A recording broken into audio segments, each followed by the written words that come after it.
Today, I'm giving you everything you need to know about Monster Hunter Wilds in under 6 minutes. At the end, I'll also give you my first impression.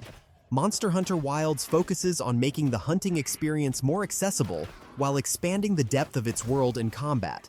It builds on the foundations of previous games by introducing a fully open world, dynamic weather systems, and new mechanics that make both exploration and combat smoother and more engaging.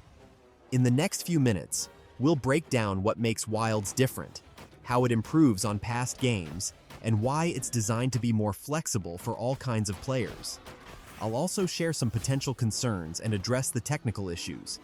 It's still Monster Hunter. You hunt giant monsters, collect resources by breaking the right parts, and use those materials to craft stronger gear. Then, you repeat the cycle. It's an RPG, but instead of leveling up, your gear defines your strength. The combat system is deliberately weighty and methodical, designed to feel more strategic rather than overly fast and fluid. Compared to Monster Hunter World, nature itself plays a bigger role. Imagine tracking a monster through an open savanna when a sandstorm suddenly rolls in. In Wilds, nature itself can change your hunt. The game removes loading screens, replacing the old hub and zone structure with one massive, interconnected world. Regions are twice as large as Monster Hunter, World's maps, and you can set up camps wherever you need them, reducing downtime between hunts. Wilds introduces a seasonal weather system that affects everything. Each location has multiple weather states, such as calm, stormy, or torrential downpours. Some monsters only appear under specific conditions, while others become more aggressive. A thunderstorm might make flying monsters hesitate, or a heat wave might weaken certain creatures. You'll need to plan your gear and hunts around these changes. Weather also affects the environment itself. Muddy areas become harder to traverse after heavy rain. Ice sheets can crack under a monster's weight, and flash floods can open or block pathways.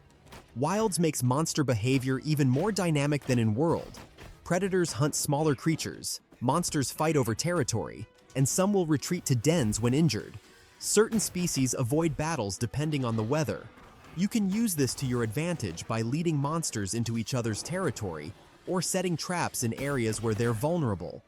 Environmental traps and interactions return as well. You can trigger collapses, drop boulders, or use flashbugs to blind monsters. If a monster is standing on thin ice, break it to send them into the freezing water. The world itself becomes part of your strategy. Wilds doesn't introduce a 15th weapon type, but it expands what every weapon can do. The biggest change? You can now carry 2 weapons at once and swap between them mid-hunt. If you start with a great sword for raw damage but need a bow for ranged combat, you can switch seamlessly. Combat has also changed with Focus Mode, which lets you manually aim at specific monster parts. After enough attacks, you create a wound in that area, making it more vulnerable to damage and status effects. A well-placed focus strike on a wound can stagger the monster.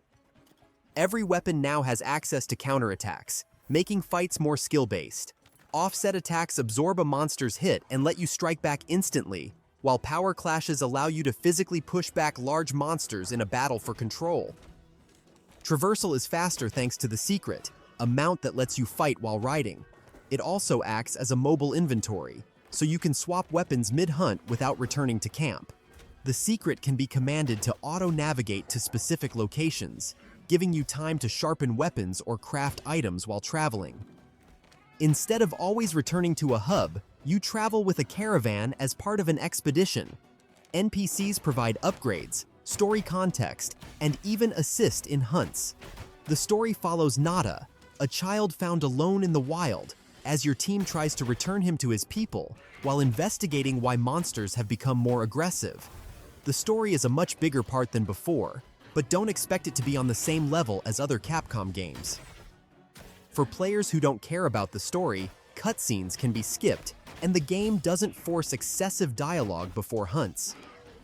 After the main story, high-rank hunts unlock, featuring harder monsters, stronger equipment, and new quests. Capcom has already confirmed free post-launch updates, including new monsters and endgame challenges. The game is designed to have ongoing content for years. Monster Hunter Wilds clearly builds upon World, with an open world, dual weapon system, focus mode, and an expanded weather system.